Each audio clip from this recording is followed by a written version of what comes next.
National Expenditure Program na sinabmit ng DBM sa Kamara. Tapos ikumpara doon sa GAA, makikita nyo na po yung mga insertions, diversions, at mga amendments. Pagkatapos po, lahat ng mga proyekto, alamin nyo lang kung sino yung mga naging contractor. Alam nyo na kung sino yung mga naging contractor. Yung mga contractors. Tapos tingnan nyo lang yung mga proyekto. Malalaman nyo na kung sino, ano yung ginawa at ano yung ghost at ano yung substandards. Napakadaling imbestigahan yan kung gustong imbestigahan. Lately? Alam niyo po, nung panahon ni Pinoy, nung umalis po siya, yun po yung pinakamalaking foreign investments. $7 billion yung inflow ng investments. Sa pagkaraan po ng 6 na taon ni Pangulong Duterte at 3 taon ni President BBM na wipe out po lahat itong $7 billion na ito. Okay, the floor is open to questions from the media. Identify yourself and please make your questions brief and to the point. Yes, please. Identify yourself. Artie Calat, Manila Times. Oh, ano nakita mo? Sa eskwela lang ba itong nangyayari, nagaganap? Kasi sabi mo kung dapat si Presidente dapat ang managot ng 10 years, walang nangyayari. Ano ba? Sa eskwela lang ba talaga? Para sa akin, ayaw nilang malaman ang katotohanan. Kasi kung gusto nilang malaman ang katotohanan, magiging masusi yung investigasyon. Ba't talagang may ano dito si Marcos? Ang lahat na siya talaga? Sabi ko po, lagi ko sinasabi, gaya na sinabi ko kanina, 23, 24, 25 budget, sila launa, hindi siya kumibo. So it's either complicity or a question of competency. Wilson, any questions? Yes. Ano reaction yung headline ngayon sa mga dyaryo? Sabi yung Senate Blue Ribbon Committee, hindi daw kayo imbitahin for the investigation. Na chismis lang daw yung sinasabi nyo. Well, hindi po chismis kasi yung 5 congressman inimbita ni Congressman Lebiste. Pinakita sa amin yung files na naglalaman ng text messages between the President and Yusek Bersamin. Nandun po, nakalagay doon, 7 billion. Nag-report siya kay Presidente na tanggap na lahat ng 7 billion at March 24 po yun, 2025. At susunod niya yung kwenta kung saan-saan napunta yon. At may mga napunta doon sa mga kandidato na alyansa, 11. 12 po yung kandidato na alyansa, 11 yung nabigyan. Lahat po nabigyan. So including Senator Lacson. Di ba? Senator Lacson. And Senate President Tito Soto nabigyan. Alam po na hindi naman nila alam kung saan galing yon. Kaya walang problema doon. Natural lang naman na yung mga national candidates sinutulungan ng kanilang mga kapartido.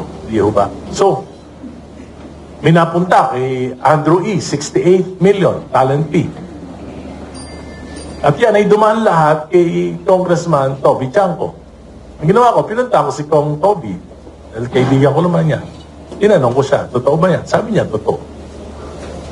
Nagsalita dito no? Totoo. Na may, sabi niya nga, tinawaran ko nga yan si Andrew eh. Nagpatawad ewan ko bakit 68 billion pa rin yun nakalagay na nagbibiro sa akin si Kong Toby. So, Sen Aini, wala? Sen Aini. hindi ko alam, pero kasi na parang out na siya noon sa umalis na siya noon sa.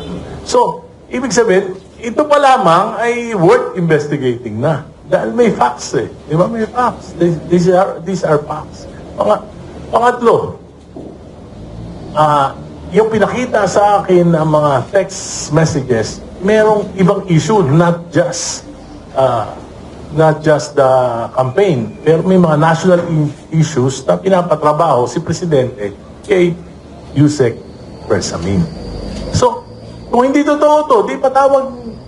Kung totoo o hindi ito, malalaman natin kung papatawag ng Senado Si Yusek Bersamin, si E.S. Bersamin.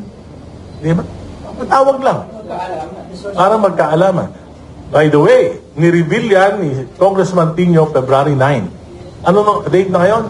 February 16. Narinig nyo ba na nag-deny si Yusek Bersamin?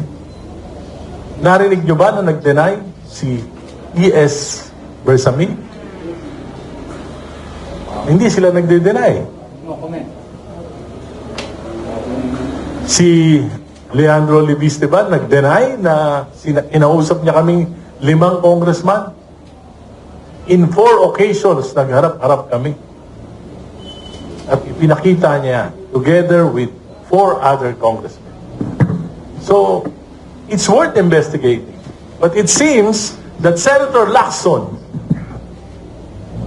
is committed or had committed not to investigate the Bersamins. So, scene of omission.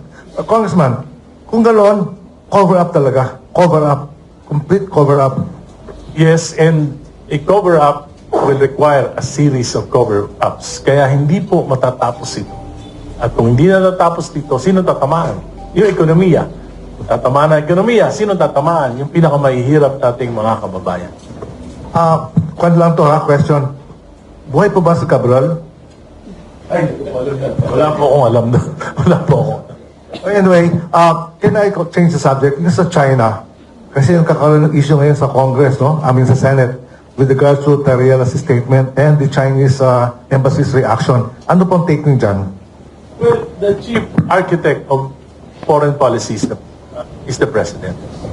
So, kung ako po ang tatanungin nyo, hahayaan ko na po yung Pangulo ang dumiskarte. Bakit? Marami po siyang kaalaman, intelligence information na hindi alam naming mga politiko.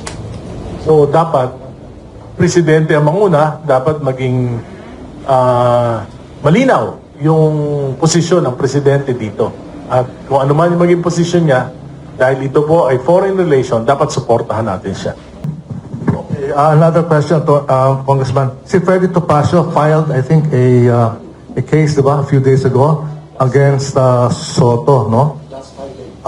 Ano po ang take niyo dyan? Yung kanyang petition. Well, okay guys, any more questions please? Mukhang nakuha niyo yung soundbite. Yes sir, identify yourself. Editor of News Tabloid and 96.7 News FM. Kung nararapat ba bang manatili itong mga senado sa Congress, wala namang ginagawa eh. May pag-usap-usapan, tanggalin na lang. Mas makakatipid pa yata ang Pilipinas dyan. Hindi naman po. Yung institusyon ay dapat natin igalang sapagkat yan ay bahagi ng ating saligang batas. At madali pong mag-akusama. Naniniwala po ako na marami pa rin matitino na congressmen at mga senador.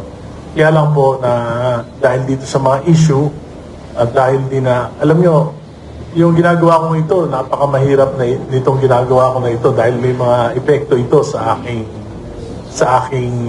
pagiging isang kinatawan at politiko. Subalit,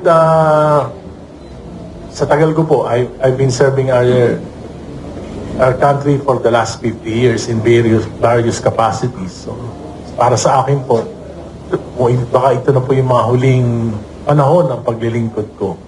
Gusto ko naman po na kung ano yung sa tingin ko yung magiging tungkulin ko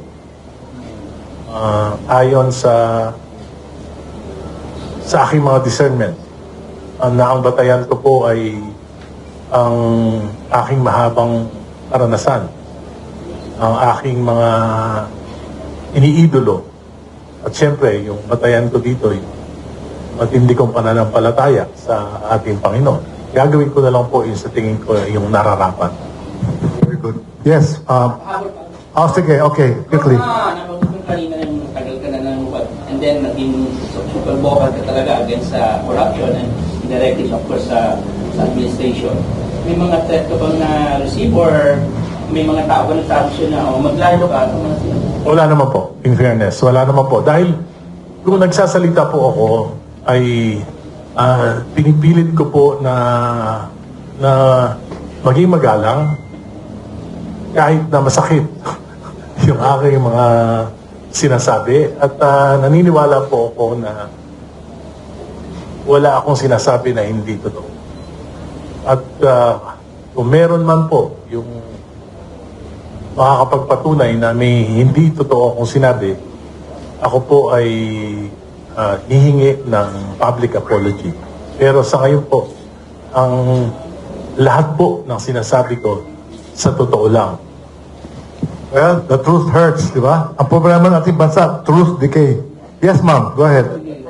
Kung I'm Salvation Reforming from Runda Balita, Pilipinas, itatanong ko lang kung ano po yung masasabi niyo kung yung sa Blue Ribbon Committee na during session, pag nabanggit po yung pangalan ni Romualdez ay nag-resume po yung session.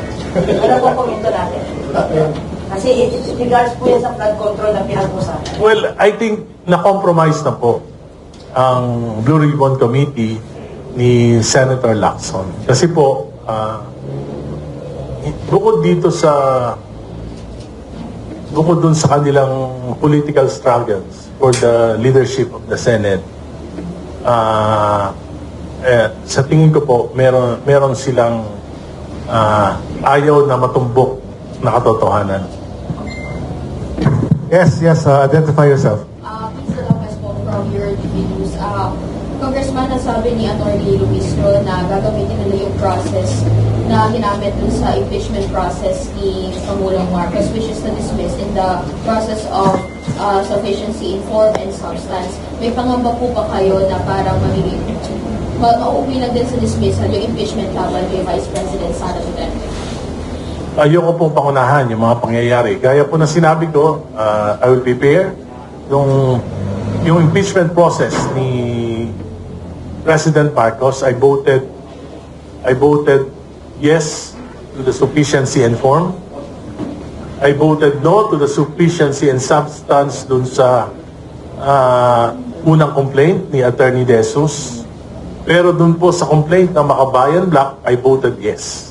Bakit? Sapagkat sa palagay ko po, may sufficiency in substance. Dahil yung pong requirements ng sufficiency in substance, yung parameters, maliwanag po sa impeachment rules ng House of Representatives. Dalawa lang. Una, kailangan may recital of facts. Na-recite yan doon sa complaint ng Makabayan Black. Pangalawa, kailangan may kaugnayan doon sa impeachable offense. At yan po, napatunayan din ng Makabayan Black. Pero, siyempre, majority rules, talo po kami, pero sa tingin ko, dahil binayolate yung rules, pwede rin pong makialam ang Korte Suprema sapagkat ito po ay tantamount to grave abuse of discretion. Pagdating naman po sa complaint ni Vice President Sara, binasa ko po, sufficient in form, sufficient in substance. Kaya kung boboto ko, may sufficient in form, sufficient in substance. Ngayon, hindi ibig sabihin nun, may kasalanan na. Yan po ay makikita lang natin sa presentation of evidence. Pero doon kay Pangulong Marcos, hindi na hinayaan makapag-present ng evidence. Sana po, yung kay Libis Files, pwedeng na i-present doon. Pero pinigilan na yung presentation. Dito, itingnan ko po, i-present. Kung makikita ko na may kasalanan, bumoto ako for impeachment. Pero kung wala, bumoto naman ako against impeachment. And what are the factors po siguro kung bakit umano ay naharang agad siya sa determining of sa preliminary process pa naman? Kaya sa tingin ko, pinipigil yung paglabas ng katotohanan. Which is bad for the impeachment process. Kasi po, masamang precedents. Ganyan na ba mangyayari? Na basta kakampi, hindi na pwedeng ma-impeach. Kailangan talaga, especially now, na meron tayong supermajority. At paano naman hindi magkakaroon ng supermajority? Bilyon-bilyon ang alokasyon ng bawat congressman. Eh, bakit ka naman kukontra? Eh, kung hindi mawalan ka ng bilyon. Ako? Last siguro on report, do you think po ba mayroon tayong kailangang baguhin or baguhin din sa House Rules sa Committee on Justice? Well, nagamit na naman po ito eh. So, dapat lang sundin. Hindi baguhin. Dapat lang sundin. Sorry. Tapos na? Congressman, you're also known for your anti-dynasty bill. Kamusta po yan? May pag-asa ba mapasa yan? Well, I've been an advocate of the anti-political dynasty. Ano po to? Yung aking advocacy na yan predates the 1987 Constitution. I've been fighting political dynasties in my city since I was a teenager. Kaya po, noong 1987 po, tuloy po kayo.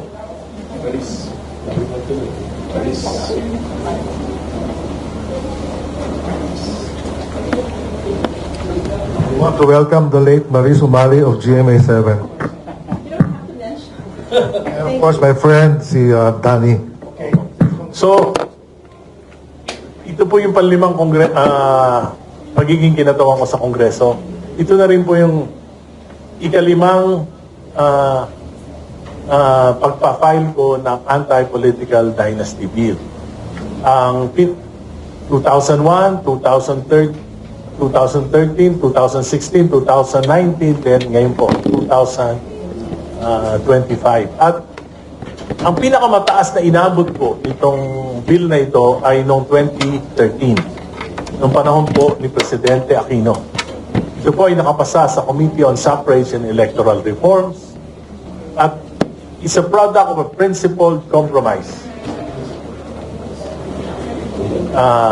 Binasa ko po yung transcript ng mga framers ng ating Constitution. Noong 1987 Constitution, may tatlong requirement po para matawag natin na talaga namang ito ay valid na anti-political dynasty law. One, dapat it will promote equal access and opportunities to ordinary citizens to hold public office.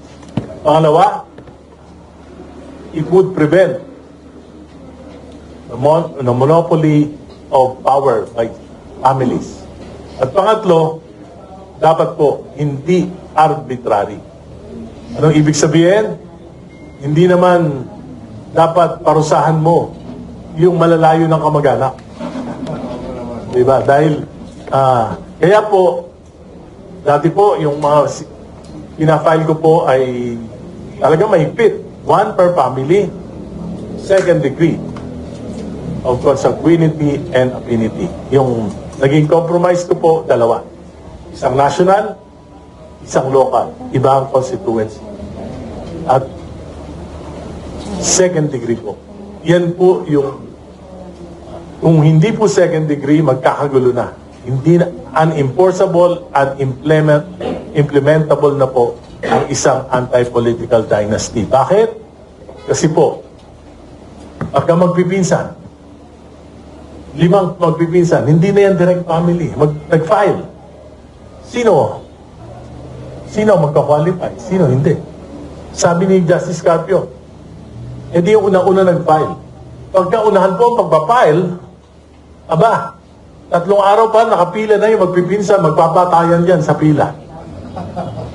So, it will create chaos. At ang mangyayari po, yung COMELEC, hindi na po election office. Yan po ay magiging genealogical tribunal. Amo, Congressman, ang problema sa politics... Kaya po, ang para sa akin, yung second degree, ano yan? Lolo, anak, apo, kapatid, at mga asawa nila. Ang problema Ngayon, kasi- paano mo implement? Paano kung dalawa yung magkapatid, nag-away, nag-file? Para sa akin po, kung yung immediate family mo, hindi mo kayang pamunuan, ipagkaisahin, lahat kayo, walang karapatan na mamuno sa bayan, lahat kayo disqualified. At yan po makakatulong sa ating lipunan. Bakit? papalakasin po nito yung institusyon ng pamilya na dahil lang sa politika, nag-aaway, nagpapatayan, maglolo, mag-ama, nagmumurahan, magkapatid, naglalaban, nag-aaway, nagpapatayan. Pamilya po yan. That's the basic unit of our society. And because of politics, because of political dynasties, pagka naukupan na nila lahat ng mga posisyon, sila na mismo nag-aaway para sa mga posisyon. So I think the best version of the anti-political dynasty bill now being is one national, one local, second degree of consanguinity.